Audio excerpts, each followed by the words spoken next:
বিশ্বের সবচেয়ে বড় শান্তিপূর্ণ জনসমাগম হল কুম্ভ মেলা, যা হিন্দু সনাতন ধর্মের অত্যন্ত গুরুত্বপূর্ণ তীর্থযাত্রা এবং মহা উৎসব। বিষ্ণু পুরাণ অনুসারে যখন বৃহস্পতি মেষ রাশিতে এবং সূর্য মকর রাশিতে অবস্থান করে তখন কুম্ভ মেলা অনুষ্ঠিত হয়। কুম্ভ মেলা প্রতি 12 বছর অন্তর আয়োজিত হয়।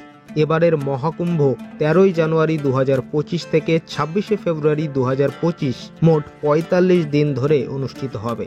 এবারের মেলায় 40 থেকে 45 কোটি মানুষের সমাগম হওয়ার সম্ভাবনা করা হয়েছে, যেখানে আমেরিকা যুক্তরাজ্যের মোট জনসংখ্যা 34 কোটি, তার চাইতেও বেশি মানুষ কুম্ভ মেলায় আসবেন। এই কুম্ভ মেলার বিশালতা এতটাই যা স্পেস থেকেও দৃশ্যমান। ধর্মীয় বিশ্বাস অনুযায়ী কুম্ভ স্নানে মানুষ পাপ মুক্ত হয়, আত্মার শুদ্ধিকরণ হয়। গঙ্গা, যমুনা, সরস্বতী ত্রিবেণী সঙ্গমে অনুষ্ঠিত কুম্ভ মেলায় সাধারণ মানুষ থেকে শুরু করে সাধু সন্ত ও মহাত্মাদের আগমন ঘটে। প্রয়াগরাজে প্রতি বছর মাঘ মেলা, প্রতি 6 বছর অন্তর অর্ধ কুম্ভ মেলা এবং প্রতি 12 বছর অন্তর পূর্ণ কুম্ভ মেলা আয়োজিত হয়। আর এবার 144 বছর বাদে মহাকুম্ভ আয়োজিত হয়েছে। 2025 সালে মহাকুম্ভে আসতে চাইলে ভিডিওটি প্রথম থেকে শেষ অবধি দেখুন। কিভাবে কুম্ভ মেলায় পৌঁছাবেন, কোথায় থাকবেন, আর তারই সাথে কুম্ভ মেলার সূচনা, ইতিহাস এবং খুঁটিনাটি বিষয়গুলি জেনে নেওয়া যাক। কুম্ভ মেলার প্রচলন ঐতিহ্যগতভাবে 8ম শতাব্দীর হিন্দু দার্শনিক ও সাধু শ্রী শঙ্করাচার্যের সঙ্গে যুক্ত। পৌরাণিক কাহিনী অনুসারে দেবতা এবং অসুররা সমুদ্র মন্থন করার ফলে অমৃতের কলস উৎপত্তি হয়। এই অমৃত কারা পাবে তা নিয়ে দেবতা আর অসুরদের মধ্যে টানা 12 দিন যুদ্ধ হয়, যা পৃথিবীর ক্ষেত্রে 12 বছরের সমান। দেবাসুরের এই সংঘর্ষের ফলে অমৃতের কয়েকটি ফোঁটা পৃথিবীর 4টি স্থানে পড়েছিল।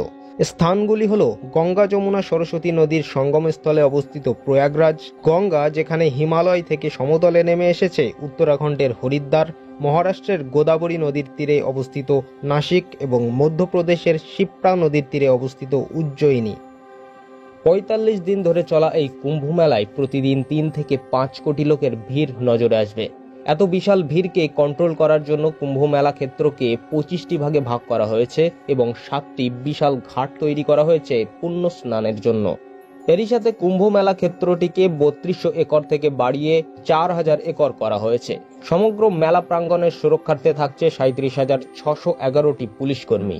এছাড়া মেলার পরিষ্কার পরিচ্ছন্নতা বজায় রাখার জন্য বিপুল পরিমাণে কর্মচারী থাকবে। যাওয়া আসার ব্যবস্থার ওপরও বেশ নজর দেওয়া হয়েছে। কুম্ভ মেলায় আসার জন্য সারা দেশ থেকে 3000-এরও বেশি স্পেশাল ট্রেন চালানো হবে। তাছাড়া প্রয়াগরাজ শহরে 7000-এর মতো বাসও চালানো হবে। এবারে কথা হলো আপনি প্রয়াগরাজে পৌঁছাবেন কিভাবে।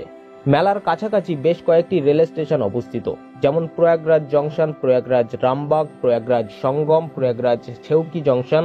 হাওড়া, শিয়ালদা, কলকাতা, সাঁতরাগাছি জংশন থেকে অনেকগুলি ট্রেন পেয়ে যাবেন। নিকটবর্তী স্টেশনে নেমে বাস, অটো বা টোটো করে পৌঁছে যাবেন কুম্ভ মেলায়। মেলায় ঘুরতে এসে থাকারও সুব্যবস্থা রয়েছে। মেলা প্রাঙ্গণের টেন্টে যদি থাকতে চান তাহলে এই ওয়েবসাইটের যে কোনোটিতে গিয়ে টেন্ট বুকিং করতে পারেন। আইআরসিটিসির ওয়েবসাইটে গিয়েও টেন্ট বুক করতে পারেন। তাছাড়া মেলার আশেপাশে হোটেলও পেয়ে যাবেন। এছাড়া অনেক ধর্মশালাও রয়েছে যেখানে অনেক কম টাকায় থাকতে পারবেন। তবে যদি আপনার কাছে ভাড়া নিয়ে থাকবার মতো টাকা না থাকে তাহলেও চিন্তার কিছু নেই। মেলার ভিতরে সরকারি অনেক শিবির রয়েছে যেখানে সম্পূর্ণ বিনামূল্যে আপনি থাকতে পারবেন। তবে এক্ষেত্রে আধার কার্ডটি সঙ্গে রাখতে হবে। চলুন এবারে জেনে নেওয়া যাক কুম্ভ মেলায় ত্রিবেণী সঙ্গমে স্নানের জন্য পুণ্য তিথি কি কি রয়েছে। স্নানের প্রথম পুণ্য তিথি হল 13 জানুয়ারি, পৌষ পূর্ণিমার দিন, যেদিন কুম্ভ মেলার শুভ সূচনা। দ্বিতীয় পুণ্য স্নান হল 14 জানুয়ারি, মকর সংক্রান্তির দিন। তারপর মৌনী অমাবস্যা অর্থাৎ 29 জানুয়ারি। এরপর 3রা ফেব্রুয়ারি বসন্ত পঞ্চমীর দিন, 12 ফেব্রুয়ারি মাঘী পূর্ণিমা এবং সর্বশেষ 26 ফেব্রুয়ারি মহাশিবরাত্রি। এই দিনগুলি পুণ্যযাত্রীদের জন্য অত্যন্ত গুরুত্বপূর্ণ। 26 ফেব্রুয়ারি মহাশিবরাত্রির সাথে সাথে কুম্ভ মেলা শেষ হয়ে যাবে। কুম্ভ মেলা হিন্দুদের কাছে অত্যন্ত পবিত্র একটি তীর্থযাত্রা। তবে এই তীর্থযাত্রীদের বিভিন্ন সময়ে অত্যাচারিতও হতে হয়েছে। আজ থেকে প্রায় 200 বছর আগে 1796 সালে 25 লক্ষ পুণ্যার্থী কুম্ভ মেলায় আগমন করেছিলেন। সে সময় এলাহাবাদে ইংরেজদের আধিপত্য ছিল। মেলায় এত লোকের আগমন দেখে 1806 সালে ইংরেজরা প্রতি তীর্থযাত্রীদের উপর 1 টাকার ট্যাক্স আরোপ করে। সে সময় 1 টাকায় একজন মানুষের সারা মাসের খরচ চলে যেত। এছাড়াও কুম্ভ মেলা নিয়ে আরও একটি ঘটনা বেশ উল্লেখযোগ্য। সাল 1954, স্বাধীনতার পর প্রথম কুম্ভ মেলা, যা অত্যন্ত আনন্দের ব্যাপার ছিল। কিন্তু একটি ঘটনার কারণে এই বছরের কুম্ভ আজও কেউ ভুলতে পারেনি। মেলায় পর্যাপ্ত রক্ষণাবেক্ষণের অভাবে প্রায় 800 জন পুণ্যার্থীর মৃত্যু ঘটে। বলা হয়ে থাকে দেশের প্রথম প্রধানমন্ত্রী জওহরলাল নেহরুর কুম্ভ মেলায় ভিআইপি মুভমেন্টের কারণে এই দুর্ঘটনা ঘটেছিল। চলুন এবারে জেনে নেওয়া যাক কুম্ভ মেলা ছাড়া আর কোন কোন জায়গায় আপনি ঘুরতে যেতে পারেন। ত্রিবেণী সঙ্গমে নৌকায় করে গঙ্গা আর যমুনা নদীর মিলনস্থল দেখতে পারেন, তবে সরস্বতী নদী অদৃশ্য। এরপর চলে আসতে পারেন অক্ষয় ভাট মন্দিরে। এই মন্দির এতটাই প্রাচীন যে এখানে শ্রীকৃষ্ণ থেকে শুরু করে পঞ্চ পাণ্ডবরাও এসেছেন। এর পাশেই রয়েছে শ্রী বরে হনুমানজি মন্দির। এখানে হনুমানজি শায়িত অবস্থায় ভক্তদের দর্শন দেন। হনুমান মন্দির দর্শনের পর চলে আসুন শ্রী আদি শঙ্কর বিমান মণ্ডপম মন্দিরে। এই মন্দির প্রয়াগরাজের অত্যন্ত প্রসিদ্ধ একটি মন্দির। এরপরে চলে আসুন আলোপ শঙ্করী দেবী শক্তিপীঠ মন্দিরে।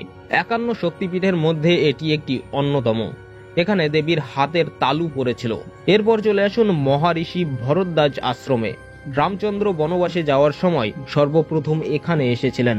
ঋষি ভরদ্বাজের এই আশ্রম ত্রেতা যুগের সময়কার, আর বলা হয়ে থাকে কুম্ভ মেলার প্রবর্তকও ঋষি ভরদ্বাজই ছিলেন। এরপর চলে আসুন শ্রী নাগবাসুকী মন্দির। এই মন্দিরটি কুম্ভ মেলার সাথে জড়িত। সমুদ্র মন্থনের সময় যে নাগকে পাহাড়ের সাথে বেঁধে মন্থন করা হয়েছিল, এটিই হলো সেই নাগবাসুকীর মন্দির। এছাড়া আরো অনেক ছোট বড় মন্দির রয়েছে প্রয়াগরাজ নগরীতে। এবারের কুম্ভ সমস্ত পুণ্যার্থীদের জন্য অত্যন্ত তাৎপর্যপূর্ণ। 12 বছর অন্তর হওয়া কুম্ভ 12 বার হয়ে 144 বছর পর এই তিথি এসেছে। তাই পুণ্য লগ্নে ত্রিবেণী সঙ্গমের শীতল জলে ডুব দিয়ে মনের সমস্ত ক্লেশ গ্লানি দূর করে আত্মার শুদ্ধিকরণ করুন।